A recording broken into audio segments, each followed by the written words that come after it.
కాకినాడ జిల్లా సామలగుట్ట మండలం గొంచాల గ్రామం నుంచి తొలి తిరుపతికి స్థానిక భక్త బృందం రథయాత్రను నిర్వహించింది. గ్రామంలో భక్తులు, పలువురు మహిళలు పెద్ద సంఖ్యలో పాల్గొనే రథాన్ని తొలి తిరుపతికి తీసుకెళ్లారు. 1000 మంది రామభక్తులు శ్రీరామ రథాన్ని లాగుతూ తొలి తిరుపతికి చేరారు.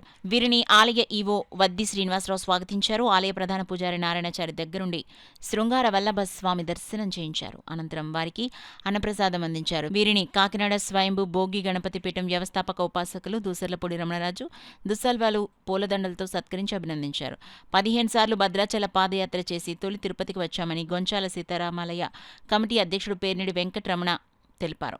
టీటీడీ సౌజన్యంతో ఆలయం నిర్మించామని, శ్రీరామనవమి ఘనంగా జరుగుతుందన్నారు. ఇంటి సుబ్బరాయన్, కోల వీరరాఘవరావు, అడ్డాల వెంకన్న బాబు, ముమ్మిడి సూరిబాబు, వెంకటరాయుడు, భీమరాజు, పెద్దభద్రం పాదయాత్ర పెద్దలు గల్లా సుబ్బారావు, ముమ్మిడి మంగరాజు, బొర్రా భద్రం, తిరుమల పాదయాత్రికులు గోవిందస్వామి పాల్గొన్నారు. వీరందరూ కూడా గల్లా సుబ్బారావు గారు కానీ, ముమ్మిడి మంగరాజు గారు కానీ, అదేవిధంగా ఈ పెద్దలందరూ కూడా మరి 15 సంవత్సరాలకి పాదయాత్రలో మమేకమై ఉన్నారు.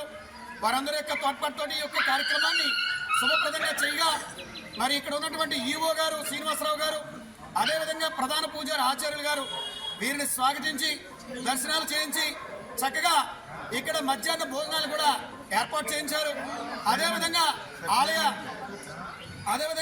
చైర్మన్ గారు, సర్పంచ్ గారు, అదేవిధంగా నియోజకవర్గ ఎమ్మెల్యే గారు అందరూ కూడా వీరిని స్వాగతించి మరి దర్శనాలు చేయించి సంతోషంగా అందరినీ కూడా పంపించడం జరిగింది. ఈ సందర్భంగా కాకినాడ భోగి గణపతి పీఠం వీరందరికీ ధన్యవాదాలు తెలియజేస్తూ ఉంది. కారణం ఏంటంటే తొలిగా 2011లో భోగి గణపతి పీఠం దగ్గర నుంచే వీరు పాదయాత్రను ప్రారంభించారు. ఏ ఏడాది కూడా విఘ్నం లేకుండా పాదయాత్ర అనేటువంటిది జరుగుతూ వస్తూ ఉంది.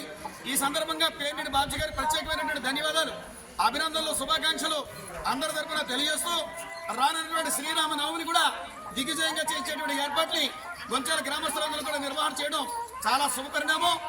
ఈ యొక్క గొంచాల గ్రామంలో రామాలయాన్ని దర్శించినటువంటి వారికి ఈతి బాధలు ఉండవు అనేటువంటిది వాస్తవం. కాబట్టి ఈ మీడియా ద్వారాగా మీరు చూస్తున్నటువంటి వారు ఎవరైనా సరే కూడా ఒక్కసారి గొంచాల రామాలయానికి వచ్చి స్వామిని వారిని దర్శించండి, ఈతి బాధలు తొలగించుకోమని చెప్పి భోగి గణపతి పీఠం మీ అందరినీ సహృదయపూర్వకంగా స్వాగతిస్తూ జై శ్రీరామ్.